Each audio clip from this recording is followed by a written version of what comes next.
Good morning, students. In our previous session, we have discussed first three types of exchange rate. Now today we are going to start with the fourth type, that is pegged rate. Yes, under this rate, exchange rate is fixed by the government at a particular on arbitrary manner. Government can fix the exchange rate by legislation or by the intervention in the currency market. જે packed rate છે ને એમાં government છે એ આર્બિટરીલી પોતે જ rate of exchange છે એ determine કરે છે અને આ જે રેટ ઓફ એક્સચેન્જ છે મે બી બાય લેજિસ્લેશન એટલે by law or by the intervention in the currency market એટલે કરન્સી માર્કેટમાં ગવર્મેન્ટ ઇન્ટરવેન્શન કરે છે or by law fix exchange rate છે એ ડિટરમાઇન કરે છે. And the government or the central bank holds the foreign currency reserves in order to intervene in the foreign exchange market. એટલે foreign exchange માર્કેટમાં foreign કરન્સીની પર્ચેઝિંગ અને selling કરવા માટે થઈને government foreign exchange currency reserve રાખે છે. And when the demand and supply of the foreign exchange are not equal, at that time government enter into the foreign exchange market and purchase and sell the foreign currency in the market. The government will sell foreign exchange when demand is greater than the supply.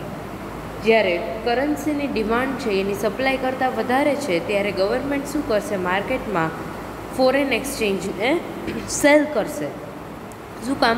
Demand વધારે છે, supply ઓછું છે. એટલે જો government બીજી securities માર્કેટમાં cell કરે તો ફોરેન એક્સચેન્જની સપ્લાય છે એ ઇન્ક્રીઝ થઈ જાય અને પાછા રેટ છે એ ઇક્વલ થઈ જાય. And when the supply is greater than the demand, the central bank will purchase the foreign exchange from the market. જ્યારે સપ્લાય છે એ ડિમાન્ડ કરતાં વધી જાય છે એનો મતલબ છે હવે કોઈ પરચેઝ કરવા માટે રેડી નથી તો ગવર્મેન્ટ છે એ ફોરેન એક્સચેન્જને માર્કેટમાંથી purchase કરી લેશે. And these operations of the central bank are known as the pegging operations. Central bank ના જે operation છે of purchasing and selling the foreign exchange in the market is known as the pegging operations.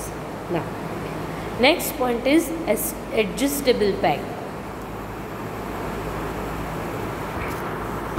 Now after the Second World War, IMF was established, that is International Monetary Fund, and exchange rates between the two countries were pegged in the terms of gold or as per the US dollar, and it was $35 per ounce of gold. Second World War પછી IMF establish થયું અને ત્યારે કોઈ પણ બે country વચ્ચે trading માટે exchange rate છે એ ફિક્સ થયો in terms of gold or the US dollar, and it was $35 per ounces of gold. But the member countries of the IMF were allowed to change the exchange rate within a limit or a band or a range, and this range was 1% above or 1% below at par value. And when આ changes છે એ કોઈ પણ country ક્યારે કરી શકે, જ્યારે જે મેમ્બર કન્ટ્રીઝ છે આઈએમએફની એ આઈએમએફને એટલું કન્વિન્સ કરી શકે કે એ કન્ટ્રીના બેલેન્સ ઓફ પેમેન્ટમાં ડિસઇક્વિલિબ્રિયમ છે. It means second world war પછી આઈએમએફે એસ્ટાબ્લિશ થયું અને આઈએમએફે એની જેટલી પણ મેમ્બર કન્ટ્રીઝ છે એની માટે આ જે એક્સચેન્જ રેટ છે એ ડિટરમાઇન કર્યો. બટ લેટર ઓન આઈએમએફે એટલી પરમિશન આપી કે બધી જ કન્ટ્રી છે એ આ એક્સચેન્જ રેટને 1% અબોવ ઓર 1% બિલો એટલી લિમિટમાં ચેન્જ કરી શકશે, એના કરતાં વધારે નહીં. પણ આ લિમિટમાં પણ જો ચેન્જ કરવો હોય તો એની માટે એણે આઈએમએફને એવું કન્વિન્સ કરવું પડશે કે એની બેલેન્સ ઓફ પેમેન્ટમાં ડિસઇક્વિલિબ્રિયમ છે. The next is crawling peg. Yes, in 1971 December, International Monetary Fund adopted new system of stable exchange rate with wider bands bands એટલે શું કે બે લિમિટ, અપર લિમિટ અને લોઅર લિમિટ આપી દે કે એક્સચેન્જ રેટમાં ભલે ચેન્જીસ થાય but it should be within this bands. આ જે લિમિટ છે ને એની વચ્ચે જ ચેન્જ થવો જોઈએ. શું કર્યું આમાં IMFએ કે આ જે બેન્ડ છે ને એને ઇન્ક્રીઝ કરી દીધું, આ લિમિટ્સને ઇન્ક્રીઝ કરી દીધું. It widened the margin of the fluctuation of the rate of exchange to 2.5% above or below the par value. એટલે જેટલી પણ par value છે, ઇટ મીન્સ જેટલો પણ ડિટરમાઇન્ડ રેટ ઓફ એક્સચેન્જ છે એનાથી તમે 2.25% ઇન્ક્રીઝ પણ કરી શકો અને 2.25% ડિક્રીઝ પણ કરી શકો. So the band was widen from 2% to 4.5% and that is why the system of crawling peg is also known as the system of managed flexibility or partial flexibility. એટલે જો આમાં થોડી ફ્લેક્સિબિલિટી આપી, પૂરેપૂરી નહીં પણ આની અંદર તમે તમારા રેટમાં ચેન્જ કરી શકો. કેમ હમણાં મેં તમને એડજસ્ટેબલ પેગમાં કીધું કે 1% અબોવ ઓર 1% બિલો ઇટ પાર value, it was the limit કે તમે 1%નો જ ચેન્જ કરી શકો અબોવ ઓર બિલો. તો ગવર્મેન્ટે આ રેન્જને જ ઇન્ક્રીઝ કરી દીધી. That is 2% 25% above and 2% 25% below, and that is why this is known as crawling peg or partially flexible peg. Now next is single currency peg. Yes, under this system country links the value of its currency with the major currency. Single currency પેગમાં છે ને કોઈ પણ country પોતાની કરન્સીની value છે એ major currency સાથે લિંક કરશે. લાઈક $, કે ઇન્ડિયા છે તો આપણી કરન્સીની વેલ્યુ છે ને $, સાથે લિંક કરશું અને એના બેઝડ ઉપર રેટ ઓફ એક્સચેન્જ છે એ ડિટરમાઇન થાય છે. Next is composite currency peg. Yes, under this system country links the value of its currency with a basket of currencies of the major trading partners to make the exchange rate more stable than under the system of single currency peg. હવે જો single currency પેગમાં શું થયું કે એક જ કન્ટ્રીને consider કરી, જે major currency છે ને એને કન્સિડર કરીને આપણે રેટ ઓફ એક્સચેન્જ ડિટરમાઇન કરીએ છીએ. બટ કોમ્પોઝિટ કરન્સી પેગમાં શું થશે કે એવું તો પોસિબલ ન થાય કે આપણી કન્ટ્રી છે એ એક જ કન્ટ્રી સાથે ટ્રેડિંગ કરે છે, ઘણી બધી કન્ટ્રી સાથે ટ્રેડિંગ કરતી હોય છે. તો કોમ્પોઝિટ કરન્સી પેગમાં આપણે આ બધી જ કન્ટ્રીને કરન્સીની કન્સિડર કરી અને રેટ ઓફ એક્સચેન્જ છે એ ડિટરમાઇન થાય છે. So it is about the types of exchange rate. There are mainly 8 types of exchange rate. So hour next topic is devaluation. Yes, first of all let me give you a brief idea about the devaluation. Devaluation and depreciation, આ બે વસ્તુને આપણે અહીંયા સમજવાનું છે. Depreciation means what? When the value of the currency of the country decreases, it is known as depreciation. It means purchasing power છે કરન્સીનો એ increase થઈ જાય છે, બિકોઝ પ્રાઇસ છે એ ડિક્રીઝ થઈ જાય છે. એટલે જ્યારે કોઈ પણ કન્ટ્રીની કરન્સીની વેલ્યુ ડિક્રીઝ થાય ને એને આપણે ડેપ્રિશિએશન તરીકે કન્સિડર કરીએ છીએ. એન્ડ ડેપ્રિશિએશનમાં શું થશે? It false the value, external value of the countries currency, but depreciation is never officially announced by the government of the country, and depreciation is the result of changes in the market forces of demand and supply. But as far as the devaluation is concerned, devaluation is a deliberate and official reduction in the external value of the currency of a particular country in relation to the currencies of all other countries or maybe few selected countries in terms of gold. Devaluation શું છે કે ડેલિબ્રેટ કોઈ પણ country છે એ intentionally પોતાની કરન્સીની જે external value છે ને એને ડિક્રીઝ કરે છે, and it is officially announced by the government of the country. Depreciation છે ને કોઈ પણ કન્ટ્રીની ગવર્મેન્ટ અનાઉન્સ નથી કરતી, and the time duration of the depreciation and the proportion in which the value of the currency will decrease is not fix. Depreciation કેટલો time રહેશે અને ડેપ્રિશિએશનમાં કરન્સીની વેલ્યુ કેટલી ડાઉન થશે ને એ ક્યારેય ફિક્સ નથી હોતું.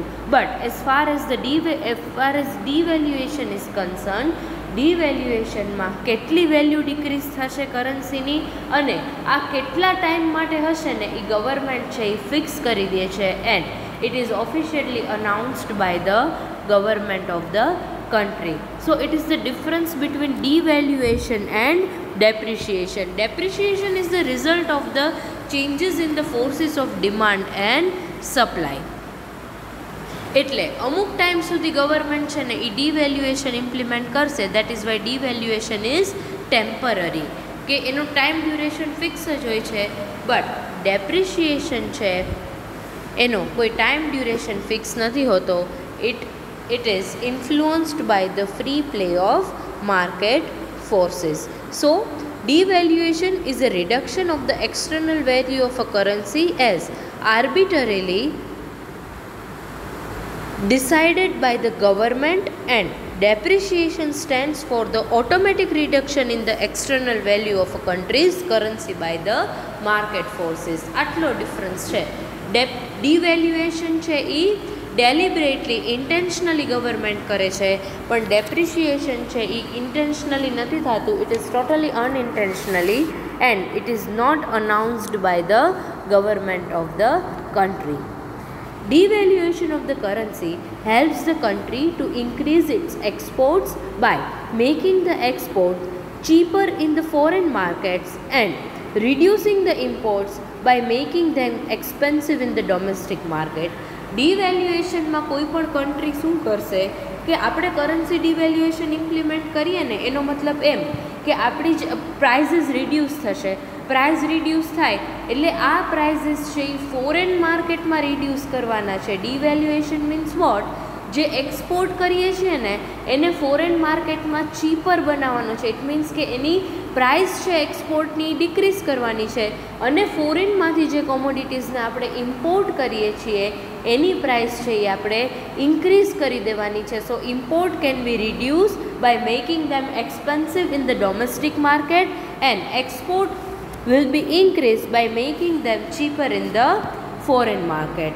So in other words, currency devaluation by a country encourages exports by lowering the price in the foreign market and reducing imports by increasing the price of the product in the domestic market which we are importing from the other countries. So devaluation is reflected in the expansion of exports and contraction of the imports, and that is why it will create favorable impact on the balance of payments of a country. Yes, export increase થાય અને import decrease થાય. So when export is greater than the imports, at that time there will be favorable, balance of payment will be favorable. But one important point should be noted over here is that currency devaluation as a measure to correct adverse balance of payment is quite often used by the different countries of the world at different times. Just for example, during the Great Depression of 1930s, a number of countries like England, America had devalued their currency to promote their export. મેં તમને આ વાત કરી હતી 1930sનું જે depression હતું, the great depression, એ ડિપ્રેશનને ઓવરકમ કરવા માટે ઘણી બધી કન્ટ્રીઝ છે, ઇંગ્લેન્ડ છે, અમેરિકા છે, એણે પોતાની કન્ટ્રીની કરન્સીની વેલ્યુ છે એ ડાઉન કરી હતી. So it is about the devaluation. Now there are certain conditions which are essential for the success of the devaluation as a measure to correct an adverse balance of payment. Yes, devaluation is a measure to correct the adverse impact on the balance of payment. That is, જો કોઈ પણ કન્ટ્રીની balance of પેમેન્ટ્સમાં deficit હોય તો આ ડેફિસિટને remove કરવા માટે થઈને devaluation is a measure. But there are certain essential conditions. જો આ conditions ફૂલફિલ થાય ને તો જ તમે કન્ટ્રીમાં ડિવેલ્યુએશન છે એ ઇમ્પ્લિમેન્ટ કરી શકો. So let us discuss all the conditions one by one. The first is elasticity of demand for exports and imports. Yes, if the elasticity of the demand for export and import of a country which has devalued its currency is fairly elastic, then this measure will prove to be beneficial to the country. Suppose India છે એણે devaluation implement કર્યું છે, it means આપણે આપણી કરન્સીની value છે એ down કરી છે. હવે જો આપણે જે પ્રોડક્ટને એક્સપોર્ટ કરીએ છીએ ને એની ડિમાન્ડ ઇલાસ્ટિક હશે ને તો જ આપણને બેનિફિટ થશે. કેવી રીતે? Elastic demand means what? Change in the demand. It means કે જો હું મારી પ્રોડક્ટની પ્રાઇસ ડિક્રીઝ કરતી હોય તો એની ડિમાન્ડ ઇન્ક્રીઝ થવી જોઈએ ને. ઇટ મીન્સ તો જ હું વધારે એક્સપોર્ટ કરી શકીશ. જો ફોરેનમાં મારી પ્રોડક્ટની પ્રાઇસ ડિક્રીઝ થવાથી એની ડિમાન્ડ ઇન્ક્રીઝ થતી હોય, but if the demand for the product is inelastic, it means કે જે કોમોડિટીઝ છે એ હું લોઅર પ્રાઇસે એક્સપોર્ટ કરું છું, એની ડિમાન્ડ જ ઇનઇલાસ્ટિક છે કે હું ગમે તેટલી પ્રાઇસ રિડ્યુસ કરીશ પણ ફોરેન માર્કેટમાં એની ડિમાન્ડ ક્યારેય ઇન્ક્રીઝ નહીં થાય. At that time devaluation can not be implemented. So inelastic demand will worsen the balance of payment by increasing the total value of imports while at the same time reducing the total value of its exports. Yes, એટલે inelastic demand હશે ને તો import increase થઈ જશે because export છે એ decrease થઈ જાય છે. કારણ કે તમે ગમે તેટલી પ્રાઇસ રિડ્યુસ કરો, લોકો લેવા માટે રેડી નથી. The second point is absence of counter devaluation measures. Yes, this is very interesting point કે કાઉન્ટર ડિવેલ્યુએશન ન હોવું જોઈએ. એક્ઝામ્પલથી સમજાવવું ઇઝીલી સમજાઈ જશે. ઇન્ડિયા અને અમેરિકા આ બે કન્ટ્રી છે એ ટ્રેડિંગ કરે છે. They are engaged in imports and export. હવે ઇન્ડિયાએ ડિવેલ્યુએશન ઇમ્પ્લિમેન્ટ કર્યું છે. ઇટ મીન્સ આપણે અમેરિકાને જે કોમોડિટીઝ એક્સપોર્ટ કરશું ને એ ઓછા પ્રાઇસે કરશું અને અમેરિકામાંથી જે કોમોડિટીને ઇમ્પોર્ટ કરશું ને એ હાઈ પ્રાઇસે ડોમેસ્ટિકમાં સેલ કરશું. તો હવે જો અમેરિકા પણ પોતાની કરન્સીમાં ડિવેલ્યુએશન ઇમ્પ્લિમેન્ટ કરે, ઇટ મીન્સ અમેરિકા આપણને જે કોમોડિટી એક્સપોર્ટ કરશે એ ઓછા પ્રાઇસે કરશે અને ઇમ્પોર્ટ છે એ હાયર પ્રાઇસે કરશે. તો જો આ તો ઇફેક્ટ છે એ નલિફાઈ થઈ ગઈ, સામસામે બધું નલિફાઈ થઈ ગયું કે આપણે શું કરવાનું હતું, એક્સપોર્ટ છે એ ઓછી પ્રાઇસે કરવાનું હતું પણ અમેરિકા છે એ આપણી કન્ટ્રીમાં આપણી માટે એક્સપોર્ટ કહેવાય પણ અમેરિકા માટે તો ઇમ્પોર્ટ કહેવાય ને. ઇટ મીન્સ કે અહીંયા તો ઇફેક્ટ છે એ નલિફાઈ થઈ ગઈ. એટલે whenever you are implementing the devaluation at that time the other country counter devaluation should not be there. એટલે સામેની કન્ટ્રી છે એ પણ જો પોતાની કન્ટ્રીમાં કરન્સીમાં ડિવેલ્યુએશન ઇમ્પ્લિમેન્ટ કરતી હશે તો એની ઇફેક્ટિવ રિઝલ્ટ છે એ આપણને મળશે નહીં.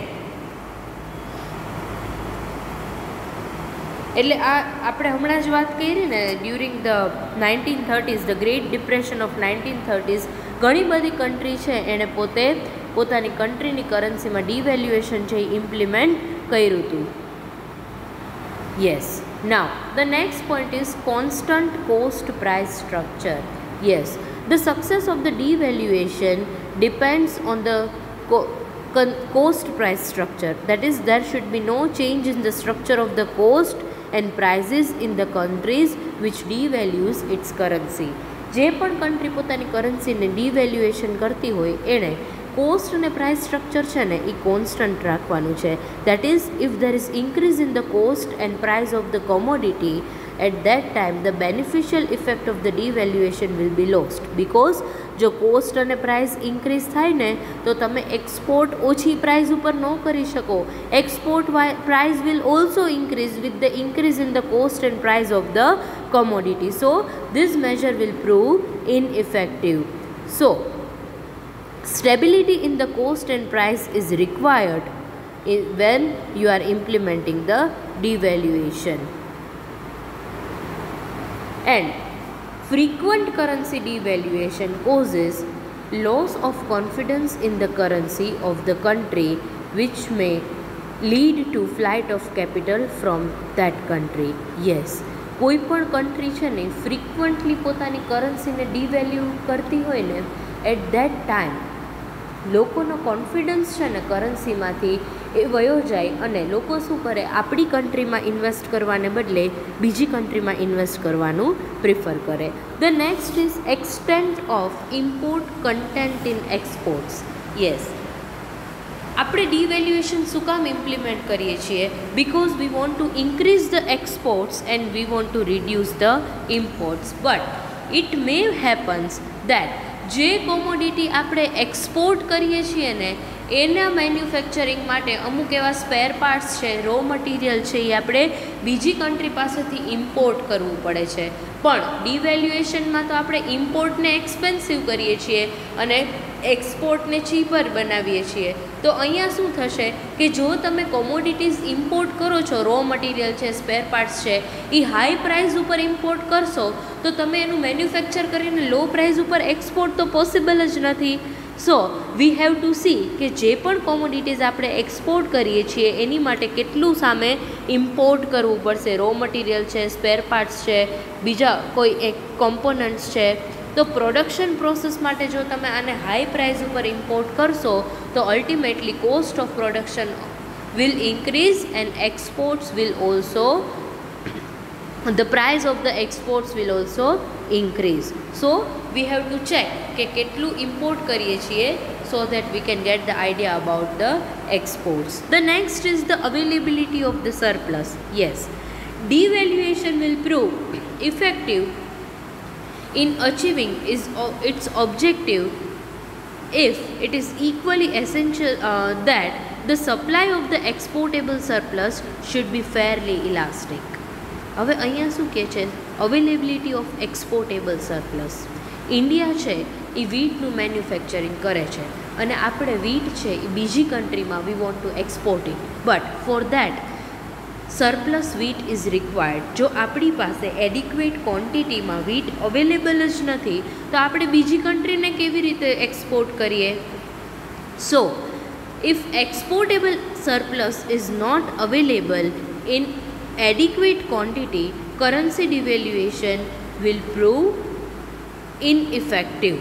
And it is also essential that exportable surplus must be of the standard quality and made available at the competitive prices in the international market. Yes, exportable સરપ્લસની availability તો important છે જ કે જો આપણી પાસે સરપ્લસ કોમોડિટીઝ અવેલેબલ હશે તો આપણે એને એક્સપોર્ટ કરશું. બટ જો કોમોડિટી જ અવેલેબલ નથી તો કેવી રીતે કરશું? And along with the availability proper quality is also required. Standard quality. તમે જુઓ ક્યારેક કંઈ વસ્તુ પરચેસ કરવા જાઓ ને તો તમને કહેશે આ એક્સપોર્ટ ક્વોલિટીનું છે. It means proper quality is required for the exporting commodities. The next point is level of money income in the foreign currency. Yes. Foreign countries. આપણે અત્યાર સુધી એવું કીધું કે આપણે જો કોઈ પણ કોમોડિટી છે એની ડિમાન્ડ ફોરેનમાં ઇલાસ્ટિક હશે ને તો જ એક્સપોર્ટ છે એ ઇન્ક્રીઝ થઈ શકે. ઇટ મીન્સ કે અહીંયા છે ને આ જે એક્સપોર્ટ અને ઇમ્પોર્ટ છે ને એ પ્રાઇસ કરતાં વધારે ઇન્કમ ઉપર ડિપેન્ડ કરે છે. Yes, sometimes it happens that export of the country which devalues its currency are more income elastic than price elastic. It means પ્રાઇઝમાં ચેન્જીસ થશે તો પરચેસ કરશે એવું નથી, બટ ઇન્કમમાં ચેન્જીસ થશે ને તો પરચેસ કરશે. સપોઝ હું અહીંયાથી ફોરેનમાં કોમોડિટીઝ એક્સપોર્ટ કરું છું સાવ ઓછી પ્રાઇસ ઉપર, બટ જો ત્યાંના લોકોનું ઇન્કમ લેવલ જ એટલું ન હોય તો એ લોકો કેવી રીતે પરચેસ કરશે?